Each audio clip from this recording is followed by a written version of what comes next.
718 maximum length of repeated subarray. So for this problem, we are giving two integers array nums1 and nums2. We're going to return the maximum length of a subarray that appears in both arrays. So we have to be careful that we are calculating the subarray. If we are calculating a subsequence, it's going to be okay. We can directly use LCS, longest common subsequence. Yeah, we can directly solve it by using the LCS idea, longest common subsequence idea, to solve it directly. But for this problem, we are actually calculating the longest common subarray. Because it is a subarray, it means, for example, if we find a number 1,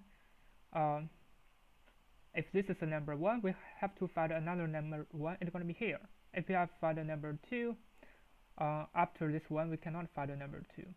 And similarly, let's just use this idea. If we find a number 3, this is okay, and a number 2, it is okay, and the number 1, it is okay. 2, 3, 2, 1. So this is a 3, 2, 1. We can find a subarray. So 3, 2, 1 equal to this 3, 2, 1. So we're going to return a 3. But as you can see, all those numbers are consecutive. It means it is contiguous. Yeah, it is a subarray, not subsequence. But we can use the same idea.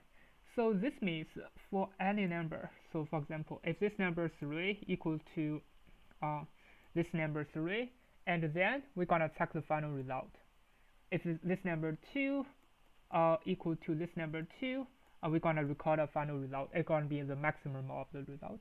But for this number 2, we have to check what going to be the previous longest numbers. So for example, if this 2 equal to this 2, it's going to be a 1 plus fi minus 1 and j minus 1. So this is the formula.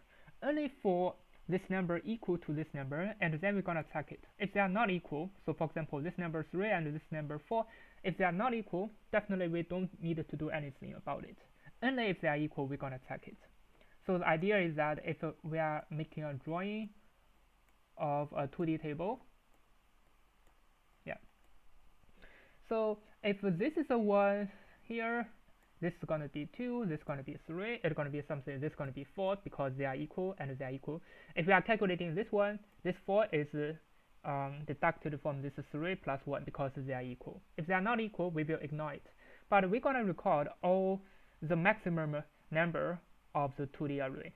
Yeah, this is the basic idea. So in this way, it's better to use dynamic programming, use tabulation to solve the problem. So I'm going to define R and C. It's going to be length of the nums1 and length of the nums2 plus 1. We need to prepare a padding because we are calculating the longest common subsequence. We're going to prepare a padding as an empty string. Yeah. So this is easy to code. So normally we're going to prepare a padding, and now we're going to define the f function. It's going to be 0 times column C for anything in range R. So this is going to be the row and column of the 2D array. Now for R in range from 1 to R, and for C in range from 1 to capital C. Now we can calculate it directly from here. So if nums1, so we are calculating the first number. It's going to be R minus 1. Yes. Equals to nums2 C minus 1. So if they are equal, we can update the final result. It's going to be FRC gonna equal to FR minus 1 and the same. Yeah, so here gonna be plus 1. Here gonna be minus 1 because it's gonna be the previous numbers. Yeah, it's gonna be the previous longest. It's gonna be the previous longest subarray. Yeah. So we're gonna record the final result. It's gonna be the maximum of the result with this F, R, and C. Finally, we're gonna return the result. So the result is gonna be let's define it as a 0.